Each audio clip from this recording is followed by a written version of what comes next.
Bismillahirrahmanirrahim. Alhamdulillahi rabbil alamin. Wassalatu wassalamu ala nabiyyina Muhammad wa ala alihi wa ahli baytihi wa ashabihi ajma'in. Subhanaka la ilma lana illa ma 'allamtana innaka antal alimul hakim. Allahumma 'allimna ma yanfa'una wanfa'na bima 'allamtana wa zidna 'ilma. Summa amma ba'd. Assalomu alaykum va rahmatullohi va barakatuh. Muhtaram aziz jamoatul muslimin. Bugungi mavzuyimiz masjidning odoblari haqida bo'ladi. Bu juda ham dolzarb mavzu, kerakli mavzu.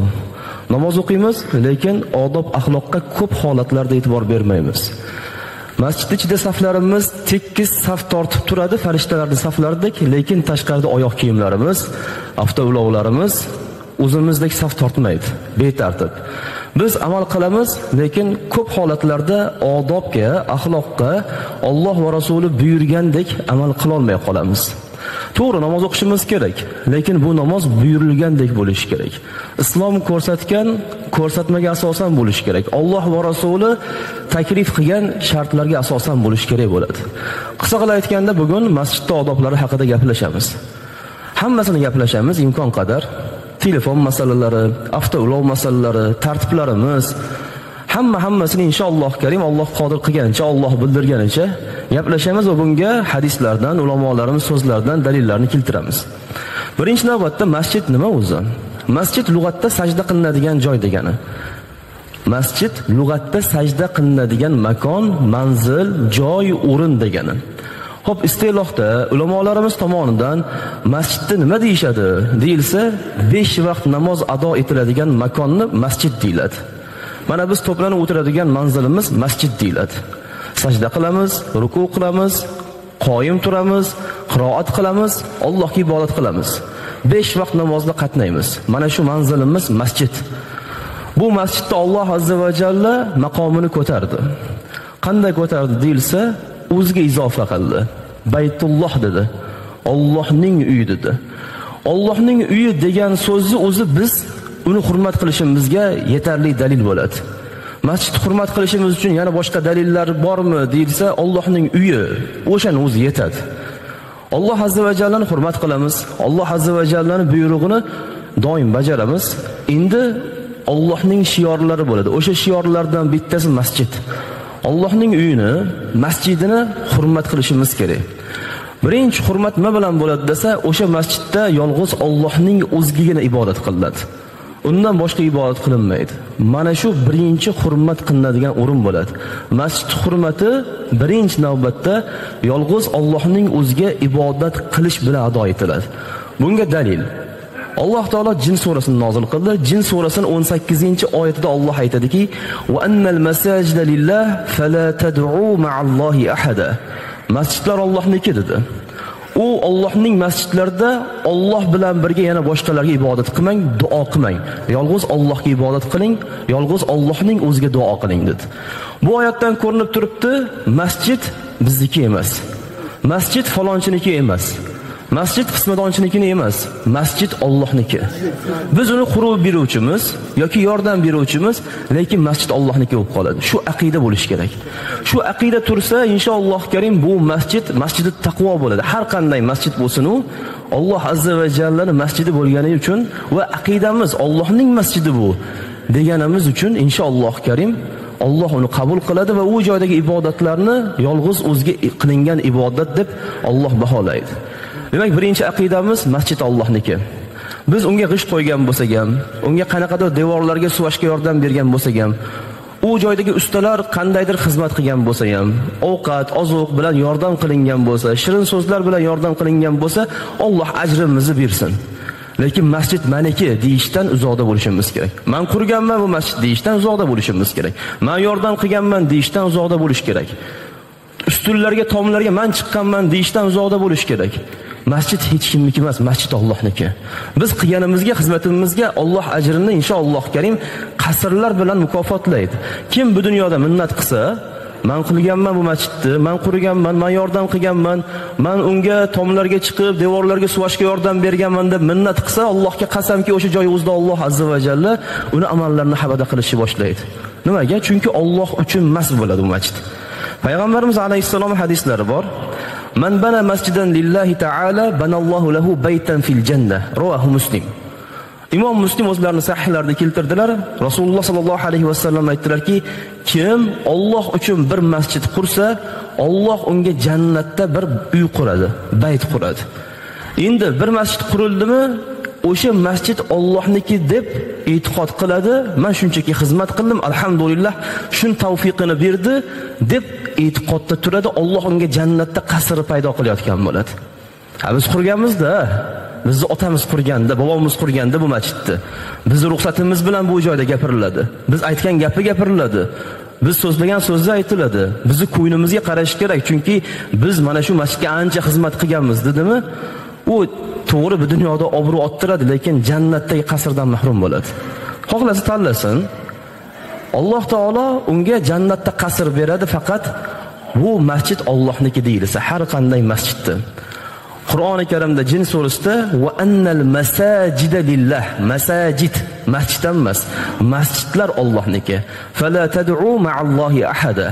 Allohga u masjidlarda shirk keltirmay, faqat uning o'zigagina duo qilasiz, ibodat qilasiz dedi. Alhamdulillah bizda mu'minlar shunga ko'nikishgan, amal qilishadi. Masjid Allohniki deyishadi va unda faqat Allohning o'ziga ibodat qilishadi. Endi bu masjidlarni kim obod qiladi?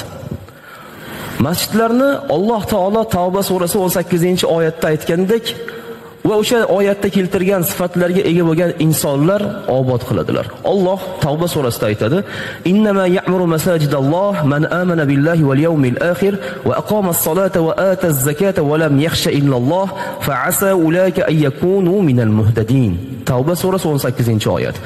Allohning masjidlarini Allohga iymon keltirganlar, oxiratga iymon keltirganlar, namozni doim o'qiydiganlar, zakot beradiganlar va yolg'iz Allohdangina qo'rqadigan insonlar obod qiladilar deydi. Shoyatki ular hidoyat topuvchilardan bo'lsalar endi. Masjidning obodligi biz doim ta'kidlab aytamiz, faqat imorat bilan emas.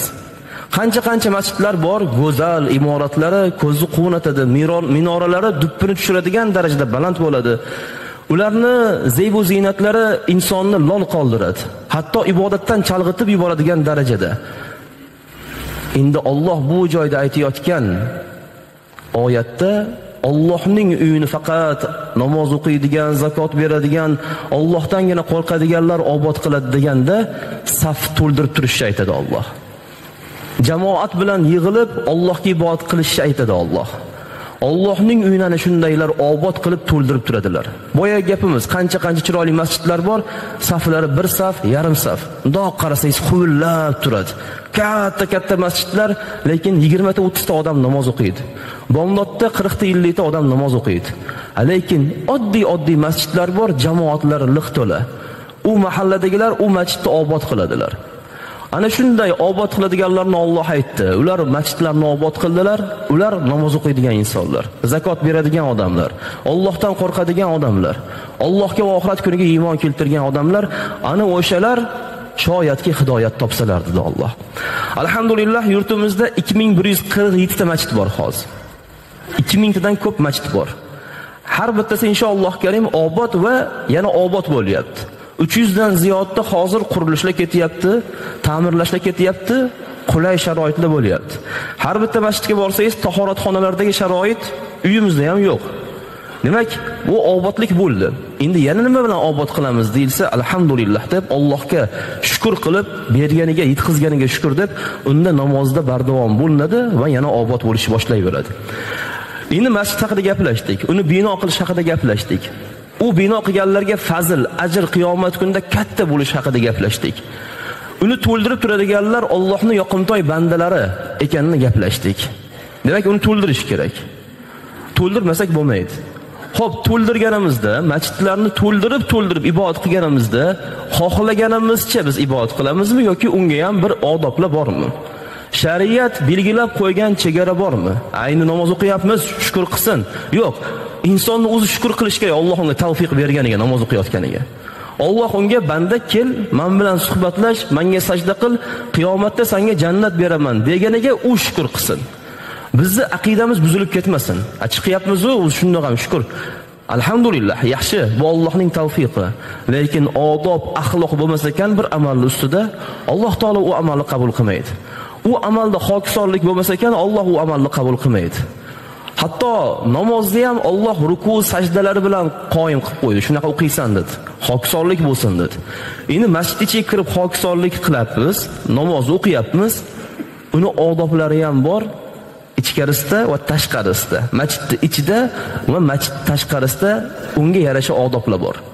Endi o'sha odoblarga bitta-bitta to'xtalib ketamiz. Birinchisi, masjidga borishdan oldin ziynatlanish kerak bo'ladi. Inson masjidga kelyapti, bomdodga, peshinga, asrga, shomga, xuftanga, juma namoziga, hayit namoziga, tarovihga ahamiyati yo'q. Qaysi namozgadir masjidga kelyapti, albatta ziynatlansin. O'zidan noxush hidlarni ketkazsin. Kiyimlardan noxush hidlarni ketkazsin. Og'izlardan noxush hidlarni ketkazsin. Ziynatlansin. Bunga dalil bormi desa, bunga oyatdan dalil bor. Alloh azza va jalla A'rof surasining 31-oyatda aytadi: "Ya bani Adam, xuzu zinatakum 'inda kulli masjid" deydi. Oy odam bolasi deyapti Alloh. Qarang, oyatda turibdi bu. A'rof surasida 31-oyatda "Ya bani Adam" deyapti. Oy odam bolasi, masjidga kelyapsan, masjidga kirishdan avval ziynatlar bilan ziynatlangin deyapti Alloh. Ziynat nima? Birinchi navbatda g'usl qilish. Juma namozidan oldin g'usl qilish sunnat. Hayit namozlaridan oldin g'usl qilish sunnat. Tarovihlarga g'usl qilib chiqishlik sunnat. Endi kunlik namozlarga inson har kuni g'usl qilishlik malol oladigan bo'lsa, o'zida noqulaylik sezishni his qildimi, atrofdagi odam aniq mendan xijolat tortadi, noqulay holatga tushadi. Chunki o'zimdan o'zim xijolat qilyapman dedimi, bo'ldi. U odamga kerak bo'lsa vojib bo'ladi g'usl qilish. Faqatgina g'usl ixtilom bo'lganda, hayz nifos to'xtaganda ayollar uchun emas, yoki bo'lmasa er-xotin munosabatlaridan keyin emas.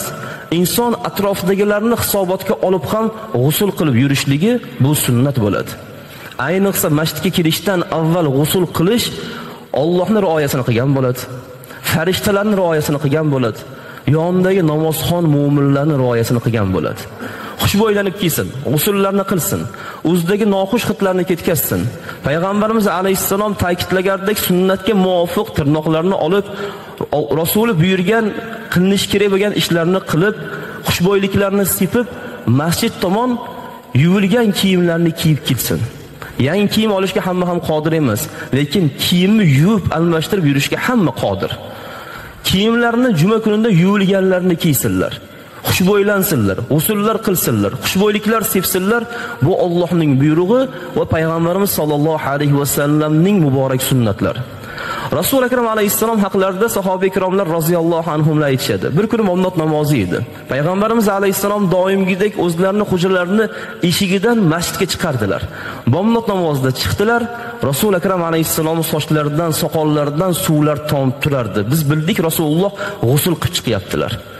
Rasul akram alayhissalom shunday inson edilar. Hech kimga ozor bermaydigan, nafaqat qo'llari, tillari, balki noxush hid keltirib ham ozor bermasdilar. Endi ummatga ne ahvol bo'ldiki, to'ylarga chiroyli kiyinib borishlar bor, choyxonalarga chiroyli kiyinib, atirlarni sepishlar bor, lekin masjidlarga bo'laveradi. Yo'q, masjidda Alloh mezbon bo'lyapti. Uni huzuriga ketilyapti. Uni huzurida mehmon bo'linadi. Unga sajda qilinadi, unga duo qilinadi, unga yalinadi, iltijo qilinadi. Endi o'sha iltijolar, duolar, sajdalar hammasi xushbo'yliklar bilan bo'lishi kerak. Payg'ambarimiz sollallohu alayhi va sallam namozga chiqib ketarkanlar doim xushbo'yliklarni separdilar. Bir kun xushbo'yliklari qolmagan ekan, onalarimizni xushbo'yliklardan olib separdilar. U paytlarda ayollarniki alohida, erkaklarniki alohida bo'lmas edi. Alhamdulillah, hozir shunaqa bo'lib ketdi. Lekin xushbo'yliklarga pul sarflamaydigan odamlar bor-da. Ozginagina xushbo'ylik insonni o'ldirmaydi. Ozginagina sovun, ozginagina bir insondan noxush hid ketkazadigan vositalarni olib, inson bir marta ishlatib, ustidan suvlarni quyib, undan keyin xushbo'yliklarni surtib, yuvilgan kiyim, pokiza, oppoq chiroyli kiyimlarni kiyib, masjid tomon yurib kelsa, o'zi ham his qiladi boshqacha inson bo'lib ketayotganini. Jumalarga shunaqa qilib kelsa, o'zi ham his qiladi ibodatga boshqacha tarzda ketayotganini. Rasul akram alayhissalom ana shunday edilar. Va mana badanni xushbo'ylantirildi, kiyimni xushbo'ylantirildi, badanga xushbo'yliklar sepildi, hamma sunnat. Shunchaki bir o'ylab topilgan gap emas. Bu sunnatlarni, bu fitratlarni hammamiz yaxshi bilamiz. Rasul akram alayhisalom biror marta qoldirmadilar. Va endi og'izdagi noxushlikni ketkazish. Nima uchun? Siz namozga borar ekansiz, pichirlab namoz o'qiganingizda yoningizdagi odam ozorlanmasin. Badanimizdan ham ozorlanmasin, kiyimimizdan ham ozorlanmasin va shu bilan birga og'zimizdan chiqayotgan oyatlarni o'qiganimizda ham ozorlanmasin. Nima qilish kerak? Misvoqlarni ishlatib kelish kerak. Payg'ambarimiz alayhisalom o'zlari aytdilar, agar ummatimga mashaqqat bo'lmaganida 5 vaqt namozga misvoq qilishga buyurgan bo'lardim dedilar. 5 vaqt namozga tasavvur qiling. Shunaqa odamlar bor, sunnatga ushlagan 5 vaqt namozdan oldin uyda misvoqlarni ishlatib keladi. Xo'p, hozir tish yuvish vositalari nima, misvoq o'rniga o'tadimi, o'tmaydimi? Ulamolarimiz javob berib aytadi, o'tadi. Chunki misvoqdagi illat og'izdagi noxushlikni ketkazish. Va hozirgi kundagi zamonaviy tish pastalaridagi halol, chiroyli ishlab chiqarilgan tish pastalaridagi illat ham og'izdagi noxushliklarni ketkazish. Ikkovida ham bu shart topilyapti. Hozirgi kundagi zamonaviy tish tozalaydigan pastalar, cho'tkalarni ishlatib masjid tomon kelishlik ham joiz bo'ladi. Endi sunnatni yana bajarmoqchiman deb misvoq ishlatib qo'ysa orqasidan nur ustiga a'lo nur bo'ladi yana. U misvoqni tibbiyot tarafdan foydalarini gaplashsak gap ko'p. U alohida bitta mavzu. Demak, masjidga kelayotgan odam bomdod deb oddiy deb sanamasin. Hozir bomdodga boraman, kelib yana uxlayman, hech narsa qilmaydi. Yo'q. Kelayotgan paytda men Allohga oyatlarni tilovat qilaman-ku borib. Subhan robbiyal azim deyman, subhan robbiyal a'la deyman. Robbana va lakal hamd, robbana lakal hamd deb Allohga men hamd sano aytaman. O'sha paytda og'zimdan xushbo'y hamd sanolar chiqsin. Xushbo'y qiroatlar chiqsin. Xushbo'y tilovatlar chiqsin. Alloh azza va jalla aytadigan jamiki duolarim xushbo'y holatda chiqsin deb niyatni go'zal qilib kelsa, alohida pokiza kiyim kiyganiga ajr, alohida tishini misvoq bilan, zamonaviy pastalar bilan tozalab xushbo'ylantirib kelganiga alohida ajr, xushbo'ylik sepganiga alohida ajr, tahoratlarni mukammal qilib g'usullarni qilganiga alohida ajr. Nimaga? Bular alohida sunnat bular. Bitta ajr bermaydi Alloh. Bularning hammasi alohida sunnat. Shu sunnatlarni bajarib kelinsa, inshaalloh karim Alloh har bitta qadamimizga ajr beradi. Kelganimizdagi namozimizda xushu, huzu bo'ladi. Namozni mazza qilib o'qiymiz. Namozimda xushu yo'q, namozimda huzu yo'q, qanaqadir mazza qila olmayapman. Shu sunnatlarni bir yo'lga qo'yaylik-da. Payg'ambarimiz sollallohu alayhi vasallam masjidga xushbo'ylanib kelishlarida nima bir sunnat bor edi? Rasululloh alayhisalomdan noxush hid kelarmidi? Yo'q. Allohga qasamki, payg'ambarimiz alayhisalom yillar davomida agar xushbo'ylik sepmasalar ham noxush hid kelmas edi. Sahoba ikromlar aytishadi, payg'ambarimiz alayhisalom oldilarida o'tirib u kishidan kelayotgan iforni biz boshqa joyda bir hidini sezmas edik. Faqat Rasululloh alayhisalomda bilinardi bu. Va Rasululloh qo'shimchasiga xushbo'ylik ham surtardilar.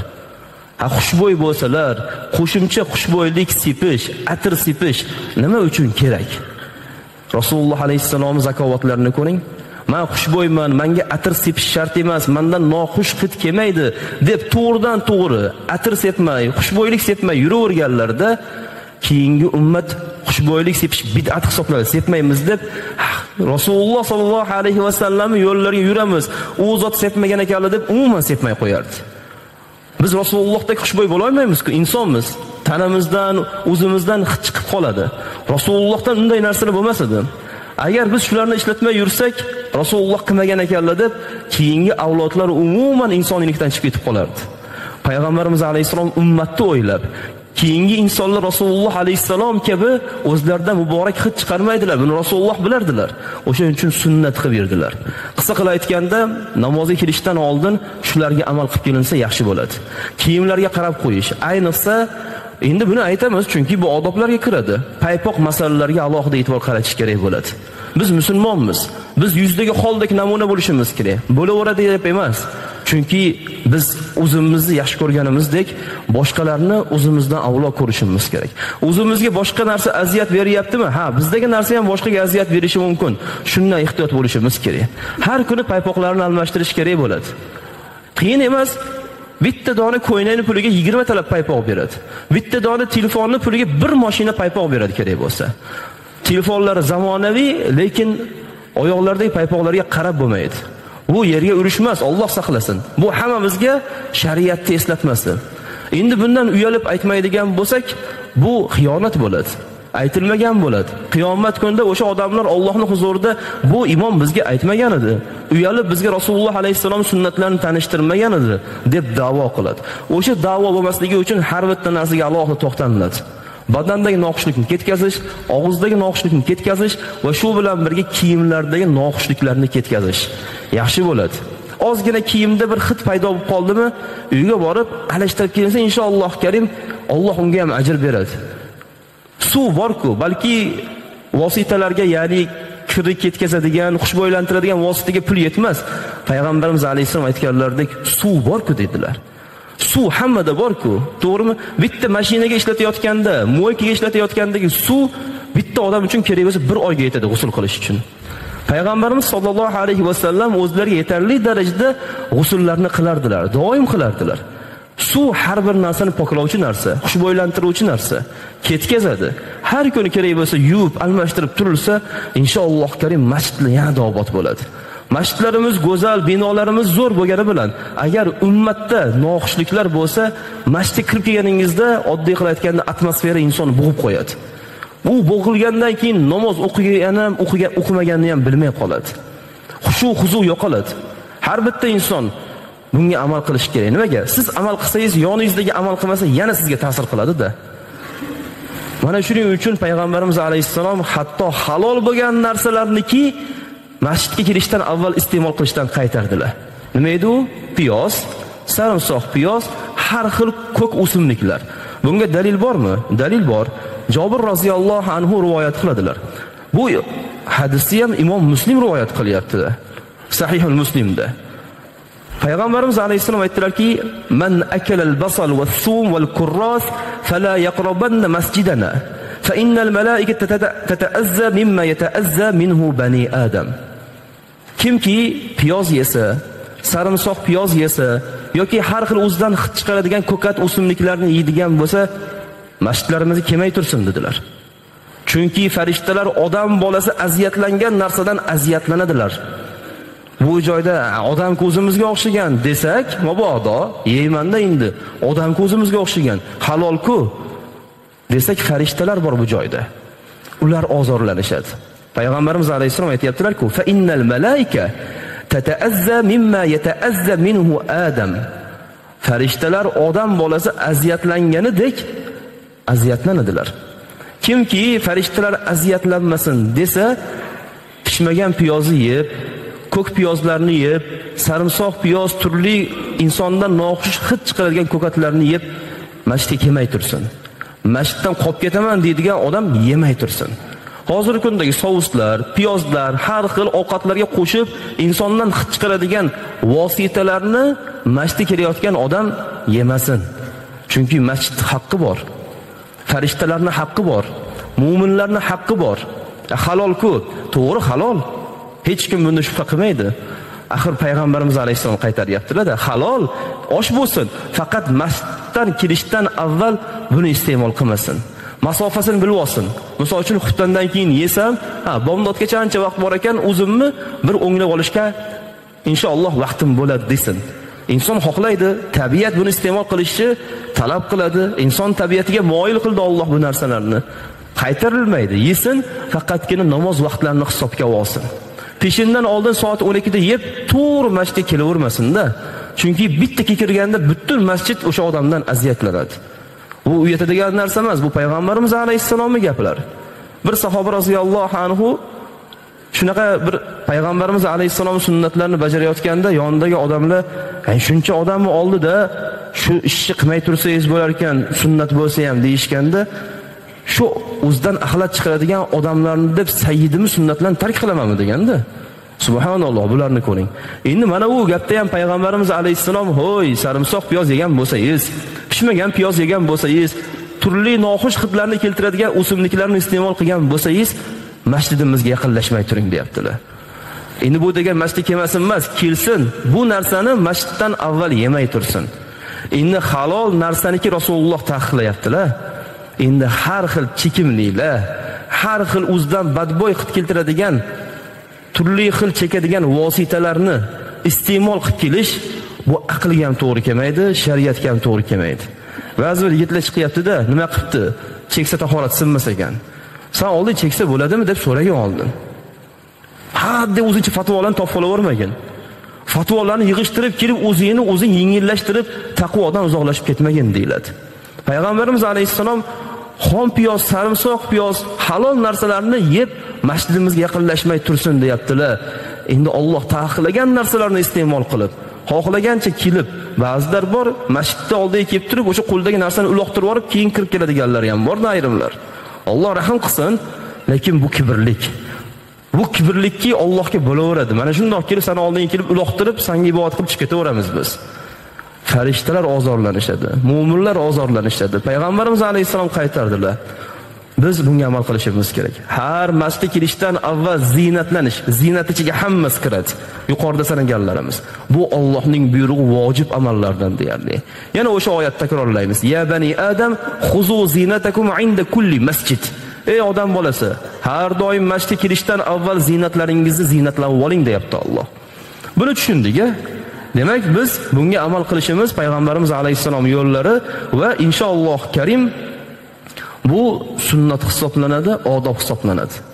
Hali qiroat qilganimizda, tilovat qilganimizda bar o'qiymiz-ku, sunnatlarni tilovat qilamiz, o'qiymiz, Fotihani o'qiymiz. Farishtalar juda yaqin turishadi-da mu'minga. Shu darajada yaqin turishadi, oddiy qilib aytganda, mu'min bilan farishtalar orasida hech qancha masofa qolmaydi. Uni og'zidan chiqayotgan oyatlarni hammasini farishtalar o'zlari olishadi. Endi tasavvur qiling, og'zida noxush hid turib, ro'parangizda bir 5 sm uzoqlikdagi odam gapirib bo'ladimi? Inson og'zini to'sib oladi, nimadir qiladi, sal noqulay bo'lib uzoqroqdan turib gapiradi bitta odam uchun. Endi farishta turibdi u joyda. Bunga amal qilishimiz kerak ekanda. Yosh uylangan yigitlar saqich ovolyapti, zubnopasini tozalayapti, shampunyanyapti, har xil geldilar dush deydimi? Shunaqa narsalarni ishlatyapti, atirlans yapyapti. Ha, masjidga desa yo xotinning oldiga deyapti-yu. Endi bitta ayollar rioyasi shunchalik qilinyapti. Nimaga? Ko'yni qolib ketmasin. Hozir ayollar shunga amal qilyapti. Har qanday psixologlar, motivatorlar o'zicha shuni tavsiya qilyapti. Ha, payg'ambarimiz alayhisalom 15 asr oldin aytib qo'ydilar. Musulmonga hech qanaqa motivator keragi yo'q. O'zi sunnatda bor. Mana Qur'onda Alloh aytib qo'yapti. Masjidlarni har bitta holatidan avval o'zingiz zinatingizni oling deyilyapti. Farishtalar ozorlanishadi, mu'minlar ozorlanishadi deyilyapti. Hani uyda, ishxonada, har xil bizneslarimizda bunga rioya qilyapmizmi? Masjidda ham bunga rioya qilishimiz kerak bo'ladi.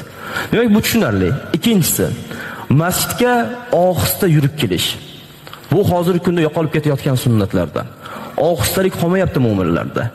Birinchidan, ohista bo'lish uchun masjidni namoz vaqtlarini hisobini olish kerak mu'min. Ishini shunga rejalashtirish kerak. Mayli insonchilik kech qolib ketdi. Keldimi, mashinasini palapartish qo'ymasin birinchi navbatda. Hozir unga alohida to'xtalamiz.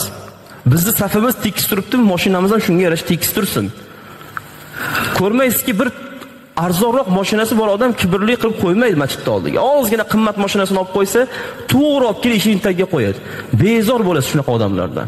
Xohlagan joyimga qo'yaman deydi. Qiyomatda ham xohlagan joydan joy olish uchun bugun Allohning aytganini qilasan, xohlagan joyga qo'ya olmaysan. Xohlagancha vaqtingni isrof qila olmayapsanmi? Xohlagancha yasha olmayapsanmi? Bu masjidni rioyasini ham xohlagancha qila olmaysan. Balki shariat buyurgan buyruq bo'yicha qilinadi. To'g'rimi? Pulimiz zakotini biz xohlaganimizcha bermayapmiz-ku. 40 dan 1 deb shariat buyurganini beryapmiz. Bo'ysunyapmizmi? Ha, bo'ysunamiz. 100 dan 1ni beraman deya olmaymiz, o'tmaydi. Xohlaganim beraman deb ko'raylikchi zakotga, o'tmaydi. Namozni 4 rakat peshin deyilibdi, peshinni 4 rakat o'qiyapmiz. Men bugun vaqtim yo'q, 2 rakat o'qiyman deya olmayapmizmi? Buyurgancha qilyapmizmi? Ha. Hajji o'sha Makka da qilyapmiz, Arafotda qilyapmiz. Men bu yoqqa borib o'tiramanmi? Men bu safar boshqa yoqqa borib haj qilib kelaman deya olmayapmizmi? Aytilgan joyga borib, aytilgan vaqtda boshqacha uslubda qila olmayapmiz. Demak, shariat buyurgancha qilyapmiz. Xohlaganimizni qila olmayapmizmi? Bunga qiyos ko'p, misol ko'p. Masjidga ham xohlagan ishimiz qila olmaymiz. Axir Allohning uyi bu. Ko'rganmisiz? taqiqlanadi bu joyga mashina kirishi, begonalar mashina kirishi desa, o'sha joyga xohlaganimni, yer yuzi Allohniki-ku, xohlagan joyimga qo'yaman deb olib kirib qo'yaptimi? Qo'ymaydi. Nimaga? Mashinasidan ayrilib qoladi. Jarima maydoniga tortiladi. Va to'g'ri qilinadi ana shunday qilinishi ham. Uni jarimaga solinishi to'g'ri, chunki u beodobga shunaqa qo'llanilmasa, ikkinchi marta yana qilaveradi-da. Ha, agar o'sha oddiy qilib aytganda zinak qo'yilgan joyga qo'ymayaptimi? Masjidni oldiga ham Alloh taolo tartibli bo'ldi. Alloh taolo buyurdi. Ichkarida tartiblimi? Ha, tashqari ham tartibli bo'lsin. Nimaga? Musulmon ko'rinib tursin o'zini odob bilan. Shundoq mashinasini ko'rib, bu musulmonning mashinasida borsin. Qayerdan bilding? Yozib qo'ymagan-ku musulmonligini desa, bunaqa tartib bilan faqat musulmon joylashtiradi xolos avtomobilini. Ana shunday darajaga olib borish kerak. Shoshilmasdan kelish kerak. Ozgina vaqt qolyapti deb turib ko'chalarni changitib, loylarni sachratib kelmaslik kerak. Nimaga? Biz kelib jamoat bilan sunnati muakkadan ado etamiz deb yo'lda ozor berib vojibni tark qilib qo'ymaylik. Vojib sunnat muakkadan avval turadi. Musulmonlarga ozor bermaslik vojib. Yo'lda kelyapti, yomg'ir yog'yapti, ohistalik bilan kelsin. Yo'l chang, ohistalik bilan o'tsin. Kech qolayotgan bo'lsa, kech qovuldi. Bunga dalil aytamiz hozir hadisdan. Kech qoldingmi, kech qovulding dedilar payg'ambarimiz alayhisalom. Bo'ldi, shoshilma. Kech qovulding, shoshilma. Bizda shunday shoshilinch bor. Mashinani ham palapartish qo'yadi, oyoq kiyimni ham bittasini u yoqqa, bittasini bu yoqqa yechib otib yuboradi. To'g'ri kelib gurs yugurib eshikni qars yopib, Allohu akbar deb imomga iqtido qiladi. Hansiragan holatda butun jamoat fikrini o'sha odam oladi. Kimiki endi bu?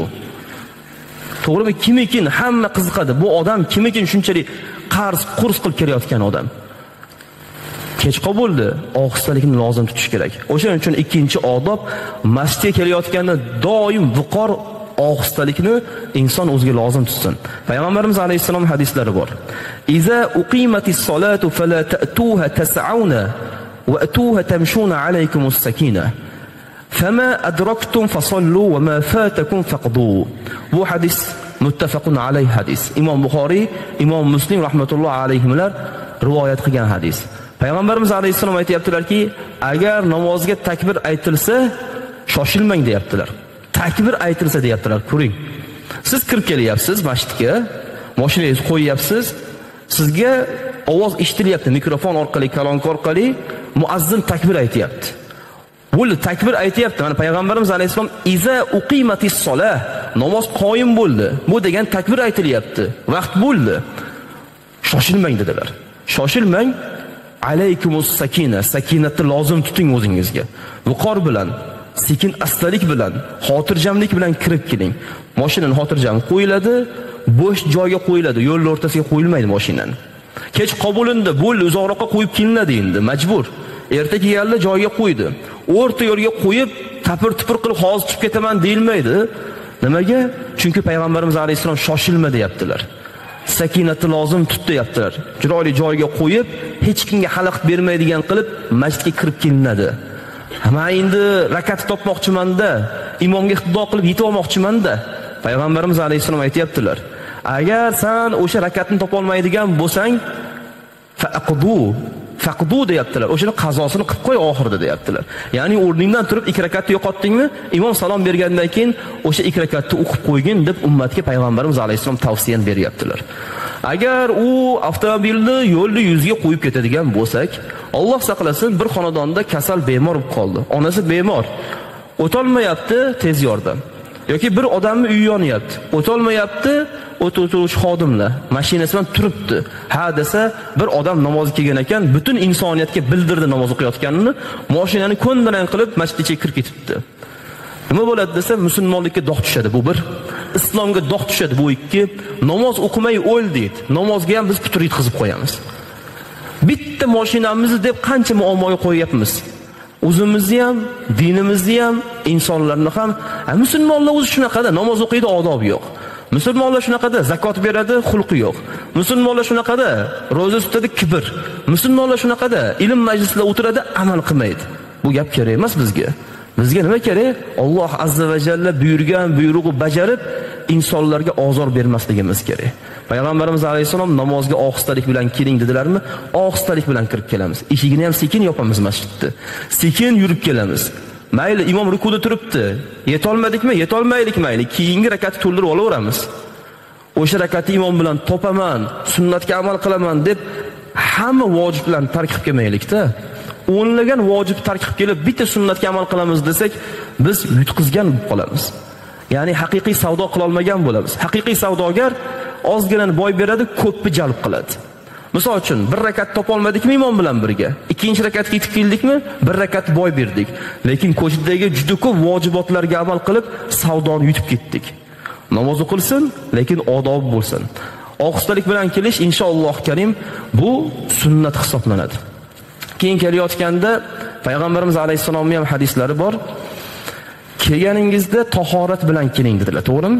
Kim uyidan go'zal tahorat olsa va masjid tomon yursa, har bittasiga ajr bor.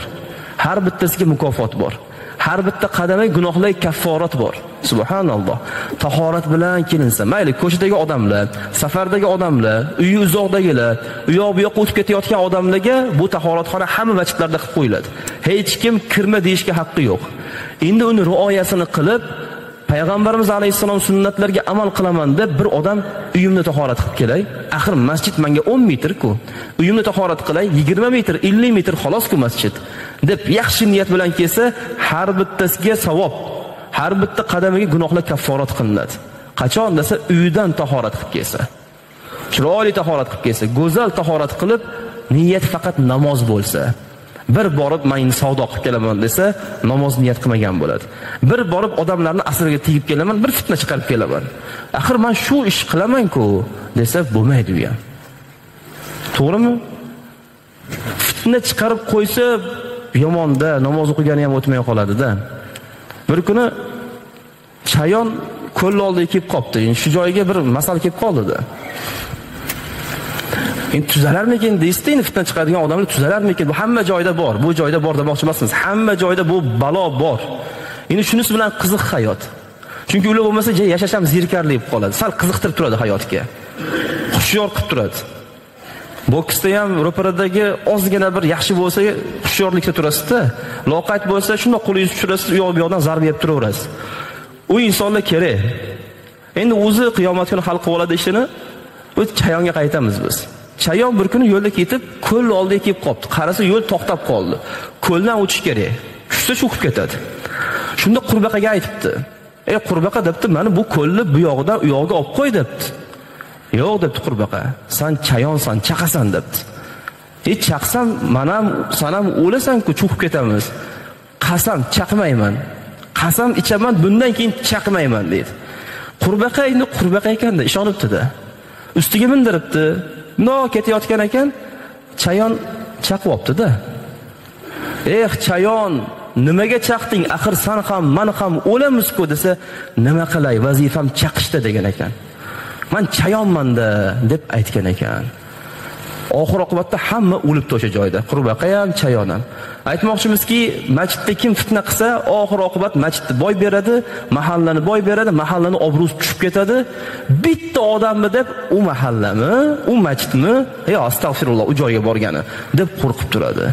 O'shaning uchun masjidga kelayotgan odam faqat namoz uchun kelsin. Hech narsaga e'tibor bermasin. Muhokama qilinadigan mavzular juda ham ko'p. Undan ko'ra o'sha muhokama qilgani yaxshi. Allohning uyi bilan umuman o'ynashmaslik kerak. Nimaga? Alloh shunaqa urib qo'yadi oxirida, jon berayotgan paytda Alloh saqlasin, ulamolar aytadi, kim Allohning shiorlari, Alloh bilan, dini bilan o'ynashsa, Alloh saqlasin, iymondan ayrilgan holatga ketib qolishi mumkin deyshadi. O'shaning uchun masjidga xizmat qilish kerak, masjidga yordam qilish kerak. Masjidga tobora iloji boricha ohistalik bilan yurib kelish kerak, haqqini berish kerak, namoz uchun kelish kerak.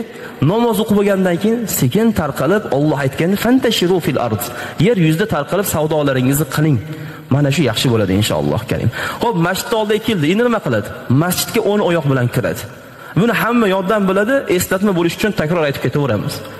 Isdan chiqib chap oyoq bilan kirsa, qaytib chiqib boshqatdan kirmasin. Bo'ldi, kirib bo'ldi. Isdan chiqsa unga gunoh yo'q. Odobi 10 oyoq bilan kirib, Bismillahirrohmanirrohim deydi-da, qaysi duoni qiladi? Allohumma ftahli abwaba rahmatik. Robbim, men kiryapman masjidga, rahmatingni ochgina menga. Rahmatingni ochmasang men qiynalib qolaman masjidga kirib. Mu'minlarga rahmatini ochadi Alloh. Esdan chiqmasin, kiryapsizmi? Kiraveraman-da, namoz uchun kiryapman demasdan xokisorlik bilan, Allohning nomi bilan, Allohim menga rahmat eshiklaringni ochgin. Kiryapman, namoz o'qiyman, sen bilan bog'lanaman, rahmatingni yog'dirgin menga deb kirib kelinsa, juda ko'p rahmat bilan chiqib ketiladi. Agar bu duoni qilinmasa, mayli sunnatlar qilingan bo'ladi, namoz bo'ladi, lekin rahmatdan ozgina benasib qoladi. O'sha xokisorlik bilan kirganda Alloh taolo farishtalarga hamma rahmatimizni oching bunga deydi. Payg'ambarimiz alayhisalom doim shu so'zni aytardilar. Biz ham mana shu jumlani aytishimiz kerak. Allohumma ftahli abwaba rahmatik. Qarang, baba rahmatik emas, abwaba ko'plik shaklida. Rahmat eshiklaringni ochib yuborgin menga. Namoz o'qiganda, chiqib ketayotganda rahmat eshiklaringni ochganing uchun rahmating bilan chiqib ketayin bu masjiddan. Deydida, chiqib ketayotganda nima deydi? Allohumma inni as'aluka min fadlik. Mana masjidlarga ham yozib qo'ygan. Har bitta eshikka ko'ring.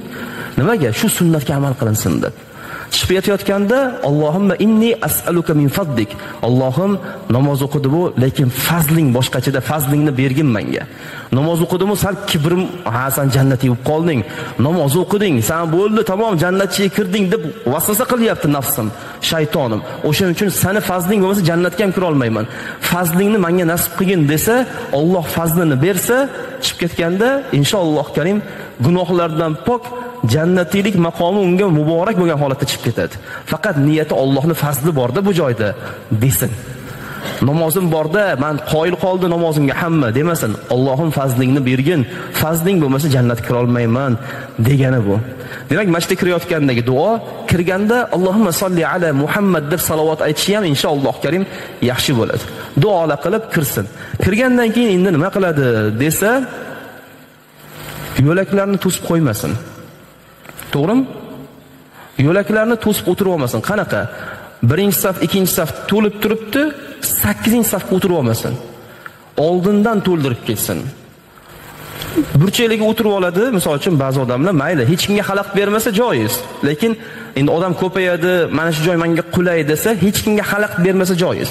Lekin odam yurib kelayotganda oldinda joy turib, yo'lni to'sib olishlik bu odobdan emas, sunnatga teskari. Oldingi safdan to'ldirib kelinadi.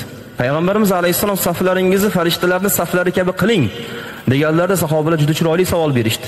Ya Rasululloh, farishtalarning saflari qanday? Avval birinchi saf to'ldiradilar, keyin ikkinchi saf ana shunday to'ldirib ketaveradilar. Demak, biz yo'l yuziga o'tirib olmaymiz. Masjidga kirib kelyapmizmi? Tashqariga o'tirib olmaymiz, ichkarida joy turib. Ichkaridan to'ldiramiz.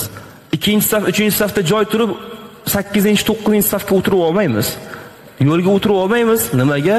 Kelayotgan odam ozorlanadi. O'shaning uchun biz yo'llarni to'sib qo'ymaymiz. Imkon boricha oldingi safni to'ldiramiz. Payg'ambarimiz alayhisalom atimmus saffal muqaddam dedilar. Oldingi safni to'ldiring, summallazi yalihi, so'ng undan keyingi safni to'ldiring dedilar. Bu payg'ambarimiz alayhisalom sunnatlari.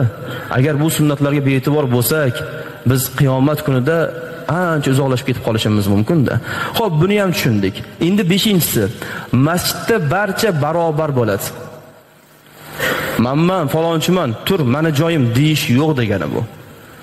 Masjidda bir joyi tayin qilib, mana shu joy meniki, kim meni joyimga o'tirib olsa deb urishsa, o'sha odam juda ham katta gunoh qilgan bo'ladi. Masjidda hamma barobar. Payg'ambarimiz alayhisalom aytadilar: "La yuqimur ar-rajula min majlisihi, thumma yajlisu fihi, walakin tafassahu wa tawassa'u" dedilar. Bu hadisni ham Imom Muslim rivoyat qilyaptilar. Payg'ambarimiz alayhisalom aytdilarki, hech bir odam boshqa bir odamni turg'izib o'rniga o'tirib olmasin dedilar. Bunga haqqi yo'q. Lekin hammangiz bir-birlaringizga joy bering, kenglik qiling dedilar. Bu juda ham katta odob. Bir odam kelyapti, qarasa u o'tiradigan joyga boshqasi o'tirib olibdi. Bilmaganda endi, balki yo'lovchidir, musofirdir. U odam u joyda o'tirishini bilmas. Bir tepib troningdan deydiganlar bor-da. Yo'q, bor. Men hoji akaman deb qo'yadi. Men mana shu joy egasiman deydi. Nima qilibdi? Allohning oldida bitta emasmizmi? Bir xil emasmizmi? Axir Rasululloh aytdilar-ku, otangiz bitta, Robbingiz bitta, diningiz bitta, payg'ambaringiz bitta. Oq qorani ajratmaymiz dedilar-ku. Siz nimaga bunday deysiz? Meni joyim, sen tur, haqqing yo'q deysiz. Axir bu yaxshi emas-ku desangiz, nima deydi masjidda turib? ertagingni borib boshqa yoqda aytasan deydi. Masjidda turibdi. Bu ertak unga. Masjidda turibdi. Kibr shu darajada kuchayib ketganki, qabul qila olmaydi. Oy, baraka topkur, bu meni so'zim emas. Payg'ambarimiz alayhissalomning so'zlari. Hech kim bir odamni joyiga o'tirib olmasin. Ya'ni o'tirib olmasin degan, turg'izib o'tirib olmasin degani bu. Belgilanmasin joylar. Mayli yosh kattalarda misol uchun joylari bo'ladi. Qanaqa desa, ular o'zi erta kelishadi. Chekkalarda misol uchun o'tirishadi, qulay bo'ladi. Turgani, o'tirgani, sal oyoqlarini cho'zib turgani qulay bo'ladi. Endi u uzrli holat. Yosh davqiron insonlar kelishadi-da, bir odamni turg'izib, bu meni joyim, bu mahallaning egasi menman deydi. Shu darajada inson xudbin bo'lib ketadimi, kibr bo'lib ketadimi? Bu yaxshilikka bormaydi oxir oqibatida. Payg'ambarimiz alayhissalom o'sha hadislari masjidda hamma barobar. Hech kim bir kishini turg'izib joyiga o'tirib olmasin. Bir kishi o'tiribdimi? Ha, bugun u o'tiraversin, ertaga yana ertaroq kelsam o'tiraman deb ketaversin. Chunki savob olaman deb gunoh bilan chiqib ketmasin masjiddan. Ixlos bilan kelib, shayton uni vasvasa qilib chiqib ketmasin masjiddan. Allohga ibodat qilaman deb shayton uni yo'ldan urib qo'ygan bo'lsa, ana shunday holatda chiqib ketmasin. Bir kishini turg'izib joyiga o'tirmasin. Payg'ambarimiz alayhisalom davrlarida bo'ldi-ku. Hujurat surasining tafsirida o'tganmiz. Bir odam keldi, oralab keldi-da, qarasa, u o'tiradigan joyga boshqasi o'tirib olgan. Kim bu dedi? Meni joyimga o'tirib olgan. Atrofdagi odamlar falonchi Makkadagi ayolli bolasi bu deb aytishdi. Ha, ana ayollimi deb mensimasdan gapirdi. Shunda u odam juda g'alati bo'lib ketdi, o'tirgan odam. Payg'ambarimiz alayhisalom o'sha joyda bu gapni eshitib qoldilar. Rasul akram alayhisalom o'sha kibrli odamni chaqirdilar-da, bu yoqqa kel dedilar. Sen hozir buni onasini haqorat qilgandek go'yoki mensimasdan gapirdingmi? Atrofga qara, kimni ko'ryapsan? Ha, oddiy odamlarni. Bir xilsan, o'zgacha joying yo'q dedilar. Bir xilsan dedilar. Bor, bo'sh joyga o'tirgan dedilar. Bu payg'ambarimiz alayhisalom tarbiyalari. Rasululloh alayhisalom hamma insonlarning kibrlarini sindirib, bir xillashtirganlar. Boy bilan kambag'al, ilmli bilan ilmsiz hammasi payg'ambarimiz alayhisalom oldilarida bir xil tarbiya topgan. Endi bu yoqda o'tirgan odam qarasa, ilmli odam kelib qoldi, yoshi ulug' odam kelib qoldi, mahallada hurmati bor, ko'pchilik e'zoz qiladigan odam kelib qoldi, joy bersa nur ustiga a'lo nur bo'ladi. U ham beodoblik qilmasin, meni haqqim demasin. Nimaga? U ham odob saqlasin. Hamma bir-biriga odob saqlasa borku, sahoba ikromlar roziyallohu anhumlardek bo'ladi-da. Faqat amal qilsak bo'ldi. Ilmlar ko'p, amal ozligi uchun biz qiynalib qolyapmiz-da hayotda. Demak, biz 5 tasini o'tdik. Payg'ambarimiz alayhisalom bu ko'rsatmalarni berar ekanlar, har bittasini biz tushunib o'tib ketyapmiz-a? Hadislar bilan dalillashtirib o'tib ketyapmiz. Nimaga? Bu shunchaki gaplar emas. Shunchaki odoblar emas. Dinimizning buyrug'i. Payg'ambarimiz alayhisalomning buyruqlari. Agar bunga amal qiladigan bo'lsa, inshaalloh karim yaxshi bo'ladi. Xo'p. Endi navbatdagisi nima? 6-inchisi. Namoz o'quvchi oldidan odam o'tish ehtimoli bo'lsa, sutra qo'yib olsin. Mana u sutra deydi. Olib bering-da. Mana u sutra deydi. Sutra degani to'siq degani. Mana shu narsa sutra deydi. Endi fiqhiy mazhablarda, fiqhiy kitoblarda keladi, bosh barmoq qalinligida bo'lishi kerak, bu undan yaxshiroq ham deyarli. Bo'yi ham 1,5 metrdan baland. Mana shuni qo'yib olsa, o'tadigan odam o'tib oladi xotirjam, agar yo'l yuzdan boshqa joy qolmasa namoz o'qishga. Namoz o'quvchi ham, namoz o'quvchini oldidan o'tuvchi ham yo'lga juda katta ahamiyat bersin. Ba'zida borda, yo'l yuzida shunday o'qiraveradi. Annasi namoz o'qiyapman deydi. Haram hududida ham shu muammo. Hamma joyda shu muammo. Yo'l yuzida o'qiyveradi, qizig'i yo'q. Salom bergandan keyin sunnat shundoq turadi, o'sha joyda o'qiydi. Mayli. Farzdadir, tiqilinch bo'ldi, boshqa bo'ldi. Sunnatda endi haram hududlarda ham ko'rasiz. Hamma turib tarqaladigan paytda yo'l yuzi ichkari ham emas, tashqarida u. O'sha hammamiz bilgan soatlarning tagida ham shartda turib namoz o'qiyveradi. Shurtalar kelib, o'sha joydagi xodimlar "Ho'y" desa, "Allohu ahad, sen menga xalaqit berma" deydi. Sen odobga rioya qilmading. U odam to'g'ri qilyapti, namoz o'qimagan bu yo'lda deb. Nimaga? U joyda yuruvchilarning yo'li, haqqi yo'q u odam u joyda turib olishiga. Chekroqqa o'tish kerak edi. Bu odob bo'ladi. Masjidlarga kirganda chetroqlarda sunnat namozlari, nafil namozlarni o'qishlik, yo'l yuzda emas, chetroqlarda o'qishlik. Yo'l degani odamlar kirib chiqadigan yo'laklar. Shundoq kirasiz, yo'l yuzda namoz o'qiyotgan bo'ladi, yuray desangiz yo'l yo'q. Keyin turaveradi, u odam qachon namozini tugatar ekan deb. O'tib ketsa ikkovi ham gunohkor bo'ladi. Namoz o'qiguvchi ham, o'tguvchi ham teng gunohkor bo'lib qoladi. Payg'ambarimiz alayhisalom hadislari bor. Endi bu hadisga sal diqqat qilamiz. Payg'ambarimiz alayhisalom aytadilar: "Law ya'lamul marru bayna yadayil musalli wal musalla ma alayhi ma fi zalik, lakana ay yaqifa 40 sanatan khayran lahu min an yamurra bayna yadayhi." Payg'ambarimiz alayhisalom aytdilarki, bir odam namoz o'qiyotganida oldidan o'tib ketishni gunohini bilganingizda edi, 40 yil kutib turganingiz yaxshi deb o'ylab qolardingiz o'sha joyda. Namoz o'qib turibdi, o'tib ketaveraman. O'sha o'tib ketganingizda, namoz o'qiguvchini namozini buzib o'tib ketayotgan paytingizdagi gunohni bilganingizda edi qiyomat kunidagi 40 sana, 40 yil kutib turaman deb o'sha joyda turganingiz yaxshi deb o'ylab qolardingiz. Nimaga? U joyda Alloh bilan banda gaplashyapti-da. Alloh bilan bandani o'rtasidagi muloqotga bo'laveradi deb o'tib ketdi u. Bir nufuzli inson bilan bir odam gaplashsa, oldidan o'tib bo'ladimi? 1 metrlik masofada gaplashib turibdi. Butun insoniyat hurmat qiladigan inson turibdi, bu yoqda o'sha odam bilan boshqa bir oddiy odam gaplashib turibdi. Hech kimga bir aqli yetmaydi u joydan o'tgan. Nimaga? Odobsizlikda u, behurmatlik, mensimaslik. Endi Alloh taolo valillahil masalul a'la, eng oliy bo'lgan zot. Uni oldida va namozxonni oldida o'tish bo'ladi. Endi namozxon ham amal qilsin, yo'lda o'qimasin. Ustira qo'ysin oldiga. Endi mabodo esdan chiqib qoldi yoki sal betarbiyalik qilib qoldi, bu yoqdagi odam, o'tayotgan odam to'xtasin, o'tmayman deb oyoq tirab turib olsin. Chunki gunohini bilganda ikkalasi ham 40 yil kutgan bo'lardi. Ikkalasi ham amal qilish kerak ekan-a? Demak, buni ham tushundik.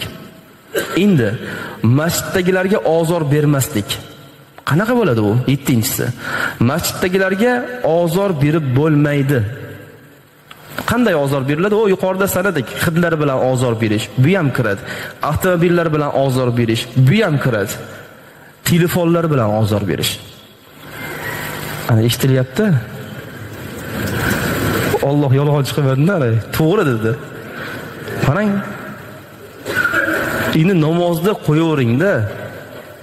Shunaqa bir muzikalarni qo'yib oladi. O'zi joizmi deyish kerak-da odam bir. Endi qo'yadi, kirayotganda uni ovozini o'chirib chiqish kerak-da, kirayotganda. Ovozini o'chirib yoki bo'lmasa samolyotchasini chiqarib telefonni kirsa 10 daqiqa hech kim o'ldirmaydi. Kutadigan odam kutsin, chunki siz Robbingiz bilan muloqotdasiz. Yana o'sha gapga qaytamiz. Bir odam bir nufuzli odam bilan muloqot qilib tursa, kim uni bezovta qiladi? Hech kim ma'qul etmaydi bezovta qilishga. Qaysi odam o'sha joyga telefonning ovozini o'chirmasdan kirib boradi? Yo'q, ha desa, biz katta-katta shartnomalarni qilmoqchimiz bu bilan. Hozir uni asabini o'ynab qo'ysam, meni savdoyimga, hayotimga putur yetib qolishi mumkin deb rosta tayyorgarligini ko'radi. Endi masjid Alloh azza va jalla bilan suhbatlashadigan manzil-ku. Qanday qilib endi inson beparvo kirishi mumkin? Mayli, bir marta esdan chiqar. Doimiy mumkin emas-da. Telefonlarning ovozini o'chirib kirish kerak edi. Chunki ozor bu.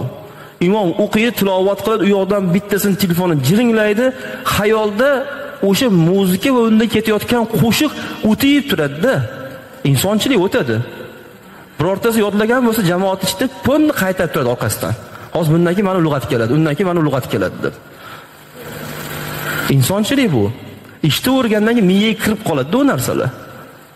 O'shaning uchun odamlarga ozor bermaslik kerak. Ozor eng kattasi nima desa, Alloh bilan o'rtasidagi muloqotga putur yetkazdi u. Chalg'itib yubordi uni hayolini. Nimaga hayoli chalg'iydi? Alloh uchun namoz o'qiyotganimiz o'qiyvermaydimi? Insonmiz biz.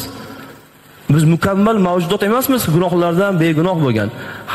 Hayotimizda ketarkanmiz bu yo'lda chalg'ishga Alloh azza va jalla bizni moyil qilib qo'ydi. Shayton buni bilgani uchun nima dedi? Menga muhlat ber, men bularni chalg'itaman dedi. Axir bizni shayton va nafsimiz doim chalg'itishda turadi. Unga imkon yaratib bermasligimiz kerak. Ozor bermasligimiz kerak. Ozor bermasligimiz uchun nima qilish kerak? Telefonlarimizni ovozini o'chirib kirish kerak. Bu vojibotlardan deyarli-da akalar. Chunki namoz o'qib, Fotihani o'qib, zamsora qilayotganingizda u yoqdan bitta qo'shiq jiringlab tursa, juda ham bir xunuk holat-ku. Juda xunuk holat. Ayniqsa yoshlar o'ta e'tiborli bo'lish kerak. Oddiy jiringlashi ham bo'laveradi telefonni. Juda bir qo'shiqlarni qo'yib, hamma joyda bir raqsga tushirib yuboraman hozir namozxonlarni demaslik kerak. Oddiysi ham bo'laveradi. jiringlab sizga telefon kelganini bildirib tursa bo'ldi, shart emas. Endi juda bir u olamshumul ish bo'lmay qoldi, oldin edi. Har 5 daqiqa telefon qilib turgan, telefonim jiringlab tursin deb uyga aytib ketishlar. Yangi sotuvga telefonlar chiqqanda uyga damashqiysiga aytib qo'yar, telefon qilib turgan. Hammani oldida hayron qoldiray. Qo'lida sotkasi bor ekan deb. Hozir odamlar e'tibor bermayapti. Ko'chada katta telefon ko'tarib yursangiz ham odamlar e'tibor bermayapti. O'shaning uchun chalg'itish shart emas. Oddiy tiring-tiring qilib muzika chaqirib tursa bo'ldi, telefon kelyapti senga deb. Ha, endi o'shani ham ravo ko'rmasdan musulmonlarga o'chirib ovozini, samolyotchasini chiqarib yoki mashinaga qo'yib qulflab kelish kerak. Esimdan chiqib qopti deydi. Ko'rasizki, u odamni telefonni uyda qoldirish esdan chiqmaydi-da. Masjidga ovozini o'chirish esdan chiqib qolaveradi. Hayron qolasiz. Sen bir telefoningni esingdan chiqarib qoldirchi deya olmaysiz. Ayoli ham bezor, tahoratxonaga ham telefon ko'tarib ketadi bu deydi. Hamma joyda telefon yonida. Telefon qilsangiz, telefonim yonimda emas deb qo'yadi. Har doim yonma-yon telefonini o'sha o'chirib qo'yishi esdan chiqarib qo'yadi. Bor-ku, buni bilinadi-ku, doim telefon yonida turadi. Bu bir oyda, yilda cho'ntakka solinadigan narsa emas-ku. Mashinada pul qolsa, bekitish esdan chiqib qolmaydi-ku. Namozga esa tushsa ham to'xtaman, bir pultim bosib qo'yadi, yondan sekin bosib qo'yadi. Uni ham ovozdan eshitib qolasiz-da. Chalg'itmaslik kerak. O'sha eng katta ozor. Va yana bitta ozor yelkama-yelka oshib kelish ilm majlislarida. Bo'lmaydi. Yelkama-yelka oshib kelib bo'lmaydi. Ayniqsa jumalarda bo'lmaydi. Jahannamga ko'prik bo'ladi degan hadislar bor. Kim yelkadan oshib kelsa jahannamga ko'prik qilinadi. Nimaga? Insonlarni yelkasidan oshib oyoq osti qilyaptimi? Uni ham qiyomat kunida oyoq osti qilinadi. Mana qarang, bu dunyoda nima ish qilgan bo'lsa, o'sha ish qaytariladi. Endi to'g'ri amallar bo'lsa Alloh taolo kechiradi, lekin yengil sanamaslik kerak. Bo'laveradi, hech narsa qilmaydi demaslik kerak. Chunki bir odam o'tiribdi, g'usullarni qilib, chiroyli kiyimlarni kiyib, mayli qimmatbaho kiyimlarni kiyib kelyapti-da, bir odam paypog'i bilan yelkasidan o'tib ketyapti. Insonchilikka, madaniyatga, bir sunnatga, odobga to'g'ri kelmaydi-da. Surilib turdi, oyoq bilan turtadi. Uni qo'li bilan ham aytmaydi-da, chunki or deb biladi, namozxonni qo'li bilan o'tib olay deyishyapti. Oyoq bilan turtadi, o'tib olay deydi. Ilm majlislarida saf to'l bo'ldimi? Namozlarda saf to'l bo'ldimi? Yelkam-yelka oshib kelib bo'lmaydi. Payg'ambarimiz alayhissalom hadislari bor. Bu hadisni sahobalar rivoyat qilishadi. Anna rajulan jaa va nabiy sallallohu alayhi va sallam yaxtub. Fatakhatta riqaban nas. Bir odam keldi payg'ambarimiz alayhissalom oldilariga. Payg'ambarimiz alayhissalom da'vat qilib turganlar, tasavvur qiling. U odam riqoban nas, insonlarning yelkasidan oshib kelaveryapti. Payg'ambarimiz alayhissalom faqala lah, unga aytdilarki, ijlis dedilar, hammani oldida. Voy, o'tir dedilar. Faqad azayta va anayta. Kech qobulding, aziyat beryapsan. O'tir dedilar. Hozir bir odam kelayotganda o'tir desangiz, hammani yerga urdi, izzay mo'min qildi, mana unaqa dedi, bunaqa dedi, yig'layveradi, hayron qolasiz-da. Voy, Rasulullohning gaplari bu. Birinchidan odobga amal qilmadi. Bir marta indalmadi, 2 marta indalmadi. Ilm majlisida, masjidlarda yelkadan oshib kelavermaydi. U imom bu yoqda unga xalaqit bermaydi u. Odamlarga xalaqit beradi. Odamlar qaraydi, deydi, deydi, ozorlanadi. U odam o'sha gunoh ko'tarib kelyapti-da. Payg'ambarimiz alayhisalom o'shani gunohdan saqlab qolish uchun o'tir dedilar. Bu yo'lga o'tsang yana gunoh qilasan dedilar. O'tir, aziyat beryapsan. Anayta, o'zi kech qobulding dedilar. Demak, masjidda u ham ozor hisoblanadi. Keyin masjidda shovqin ko'tarmaslik. Ovozni baland qilib ko'tarmaslik. Odamlar ovozini baland ko'tarib yuboradi ba'zida. Bu ham yaxshi emas. Endi bu kichkina amal bo'lishi mumkin, lekin yig'indisi qiyomat kuni bizni charchatib qo'yadi. Bizni qiynab qo'yadi. Va masjidda dunyo gapini gaplashmaslik.